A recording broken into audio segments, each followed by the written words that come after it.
સૌથી મહત્વના સમાચાર ત્રણ વરસાદી સિસ્ટમ રાજ્યમાં સર્જાય છે અને તેના કારણે જળપ્રલય સર્જાવાની દહેશત પણ જોવા મળી રહી છે। અત્યંત ભારે વરસાદની આગાહીના પગલે રાજ્યમાં આજે અને આવતીકાલે સતર્કતા જરૂરી છે। રાજ્યભરમાં હજુ પણ ભારે વરસાદ વરસી શકે છે। આ સાથે જ ઉત્તર ગુજરાત સિવાયના રાજ્યના તમામ 26 જિલ્લામાં અત્યંત ભારે વરસાદની આગાહી કરવામાં આવી છે, જેને લઈને રેડ એલર્ટ પણ જાહેર કરાયું છે।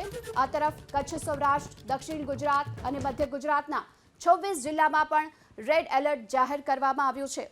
જોકે તેની સાથોસાથ અમદાવાદ જિલ્લામાં આજે વરસાદનું ઓરેન્જ એલર્ટ જાહેર કરાયું છે, એટલે હજુ પણ આગામી દિવસોમાં ભારે વરસાદની સંભાવના વ્યક્ત કરવામાં આવી છે। કચ્છ, સૌરાષ્ટ્ર, દક્ષિણ ગુજરાત, મધ્ય ગુજરાતના કુલ 26 જિલ્લામાં રેડ એલર્ટની સાથોસાથ અમદાવાદમાં વરસાદનું જોર રહેશે અને અમદાવાદ માટે આજે ઓરેન્જ એલર્ટ જાહેર કરવામાં આવ્યું છે।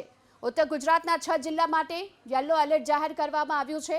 આ સાથે જ જિલ્લાના 26 જિલ્લાના સ્થળો પર અત્યંત ભારે વરસાદ વરસી શકે છે। હવામાન વિભાગે આ આગાહી કરી છે, તો અત્યંત ભારે વરસાદની આગાહીને પગલે રાજ્યમાં આજે અને આવતીકાલે સતર્કતા પણ જરૂરી છે અને તેની સાથે ત્રણ વરસાદી સિસ્ટમ જ્યારે અત્યારે સર્જાય છે, એવામાં રાજ્યભરમાં જળપ્રલયનો ખતરો પણ જોવા મળી રહ્યો છે। આજે અને આવતીકાલે સતર્કતા જરૂરી છે, કારણ કે અત્યંત ભારે વરસાદની આગાહી કરવામાં આવી છે। રાજ્યભરમાં પડી શકે છે અત્યંત ભારે વરસાદ। 26 જિલ્લા માટે રેડ એલર્ટ જાહેર કરવામાં આવ્યું છે, જ્યારે કે અમદાવાદમાં ઓરેન્જ એલર્ટ જાહેર કરવામાં આવ્યું છે।